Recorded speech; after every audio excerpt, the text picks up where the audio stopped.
Amado irmão, amada irmã, paz e bem. Está entrando no ar o nosso programa Gotas do Evangelho, a sua porção semanal da Palavra de Deus, onde meditamos o Evangelho a ser proclamado na missa do próximo domingo, neste caso, o domingo da Sagrada Família. E o Evangelho desta semana será tirado de Mateus, capítulo 2, versículos 13 a 23. O Senhor esteja convosco, Ele está no meio de nós. Anúncio do Evangelho de Jesus Cristo segundo Mateus. Glória a vós, Senhor. Depois que os magos se retiraram, o anjo do Senhor apareceu em sonho a José e lhe disse: levanta-te, toma o menino e sua mãe e foge para o Egito. Fica lá até que eu te avise, porque Herodes vai procurar o menino para matá-lo. José levantou-se de noite com o menino e a mãe e retirou-se para o Egito, e lá ficou até a morte de Herodes. Assim se cumpriu o que o Senhor tinha dito pelo profeta: do Egito chamei o meu filho. Quando Herodes percebeu que os magos o tinham enganado, ficou furioso, mandou matar todos os meninos de Belém e de todo o território vizinho, de 2 anos para baixo, de acordo com o tempo indicado pelos magos. Assim se cumpriu o que foi dito pelo profeta Jeremias: ouviu-se um grito em Ramá, choro e grande lamento. É Raquel que chora seus filhos e não quer ser consolada, pois não existem mais. Quando Herodes morreu, o anjo apareceu em sonho a José no Egito e lhe disse: levanta-te, toma o menino e sua mãe e volta para a terra de Israel, pois já morreram aqueles que queriam matar o menino. Ele levantou-se com o menino e a mãe e entrou na terra de Israel. Mas quando soube que Arquelau reinava na Judéia, no lugar de seu pai Herodes, teve medo de ir para lá. Depois de receber em sonho um aviso, retirou-se para a região da Galiléia e foi morar numa cidade chamada Nazaré. Isso aconteceu para se cumprir o que foi dito pelos profetas: ele será chamado Nazareno. Palavra da salvação. Glória a vós, Senhor. Amado irmão, amada irmã, na obediência à vontade de Deus está a chave da nossa salvação. Mas o que é obediência? E como se faz para ouvir a voz de Deus? A palavra obedecer vem do verbo latino obaudire, que significa colocar-se todo no ouvir, ser todo ouvidos. Assim, ser obediente implica em colocar toda a sua atenção naquilo que se ouve e, a partir daí, empenhar-se em concretizar aquilo que escutou. A pessoa obediente está atenta ao menor movimento daquele quem ela escuta. Ela está atenta até mesmo à menor respiração daquele que fala com ela. Contudo, a perfeita obediência não é um fazer cego e refletido. Ela exige o tempero da maturidade e da sensatez. A pessoa obediente não é somente uma cumpridora de ordens, ela dá o seu toque naquilo que faz. Afinal, na vida, não basta somente obedecer, é preciso ter sabedoria ao fazer e cumprir aquilo que Deus nos pede.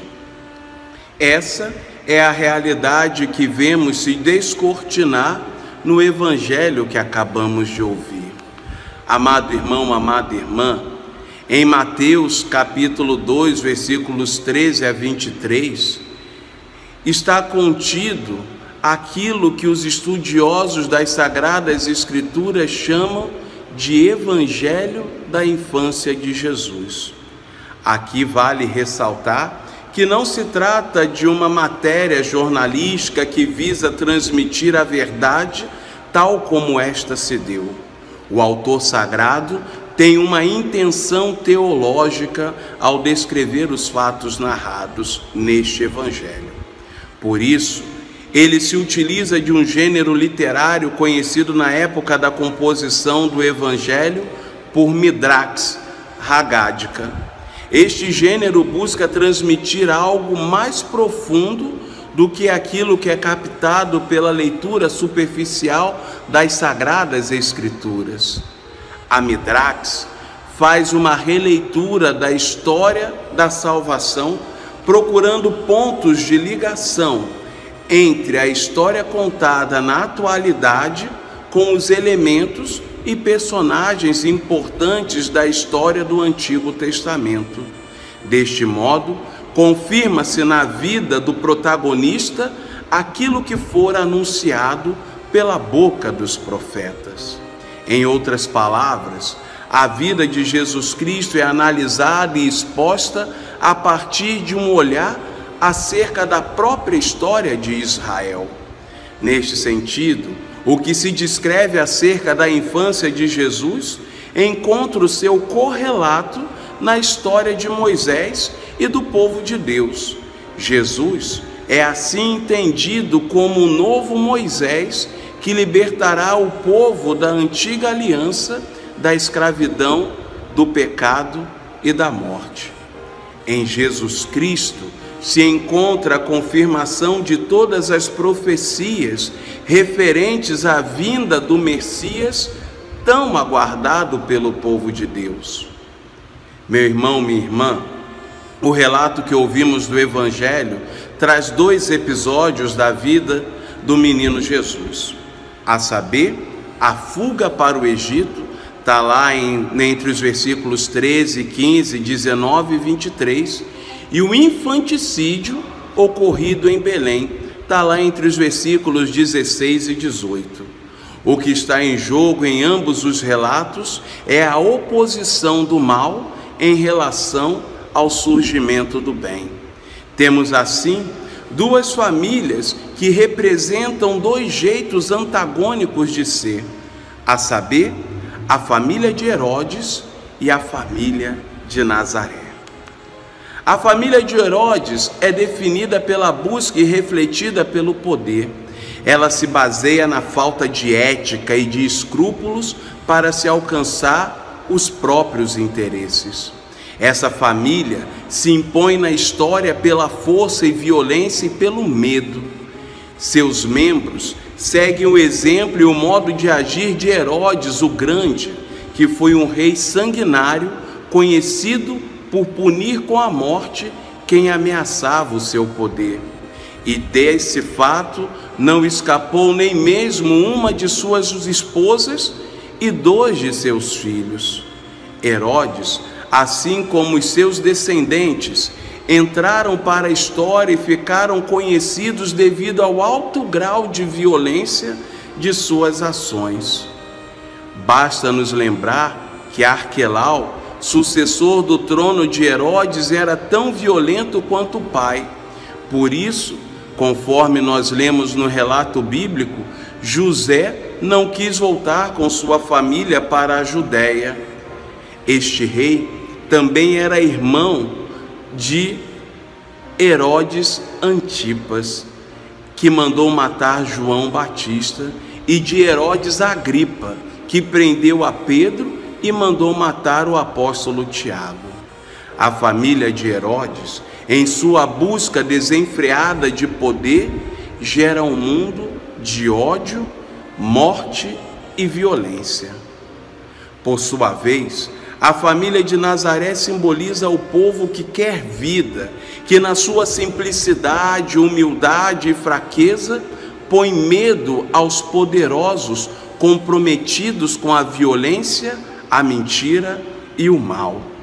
A família de Nazaré está do lado da verdade e da paz.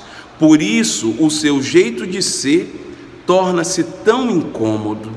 O príncipe da paz não se impõe pela força das armas, mas sim pela força fraca do amor. A família de Nazaré, meu irmão, minha irmã, não confia em suas próprias forças, mas sim naquele que é o juiz e condutor da história. Essa família não age de acordo com os seus próprios pensamentos, mas prefere deixar Deus conduzir os seus passos. A família de Nazaré, amado irmão, amada irmã, em seu afã de fazer a vontade de Deus, gera um mundo de paz, ternura, bondade e amor, ainda que tudo isso venha com perseguição e exílio.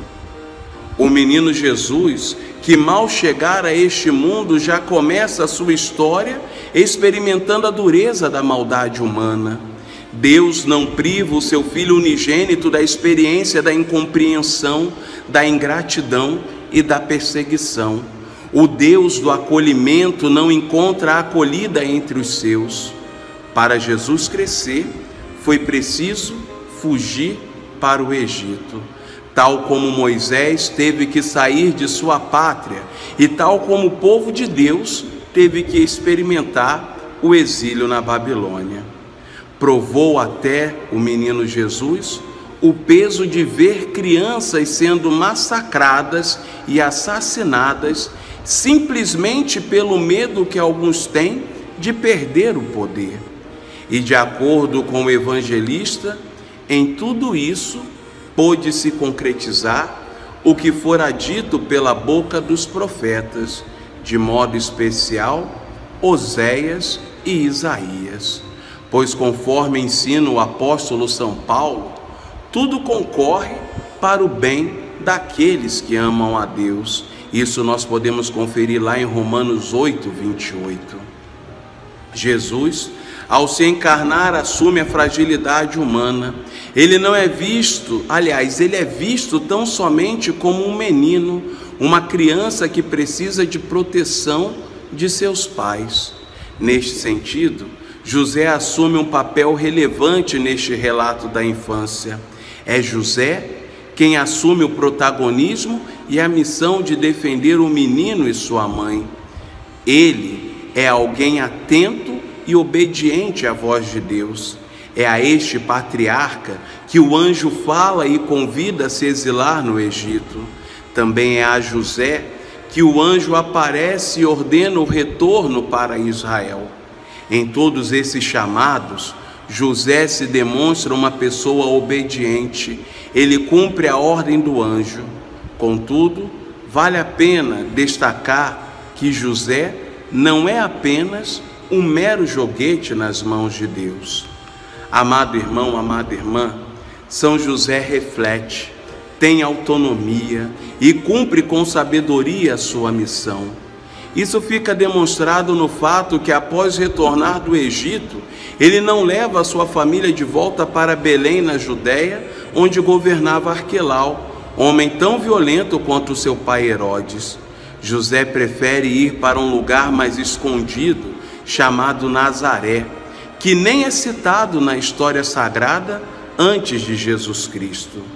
É de Nazaré, cujo nome significa broto novo, que surgirá o rebento que salvará o mundo. Se nenhum profeta citou esta cidade como aquela que daria alcunha ao Salvador, Nazareno, não se pode negar que, ao ler as profecias acerca do Messias, este seria desprezado e menosprezado. Vale ressaltar que Jesus, em sua encarnação, nos mostra a humildade de um Deus que se faz pequeno, que se faz menino. Contudo, é José, no Evangelho de hoje, que ensina como devemos ouvir e obedecer à voz de Deus, que nos fala a todo momento e através daquilo que é corriqueiro, tal como os nossos sonhos. Amado irmão, amada irmã, Deus pode se valer do que quiser para nos comunicar o seu amor e a sua vontade. Cabe a nós estarmos atentos para ouvirmos a voz de Deus. São José também nos ensina a cumprir o que Deus nos pede com sabedoria, da melhor maneira possível, pois mais importante do que fazer é fazer-se naquilo que se faz. Assim, seguindo o modelo e exemplo de São José, possamos aprender a ouvir a voz de Deus e a realizar em nossa vida, com sabedoria, a santíssima vontade de nosso Deus e Senhor. Que assim seja, paz e bem. Se você gostou do vídeo, por favor, dê um like, compartilhe, ajude-nos a espalhar essa gota do Evangelho na vida de nossos irmãos e irmãs. Até a próxima semana, paz e bem.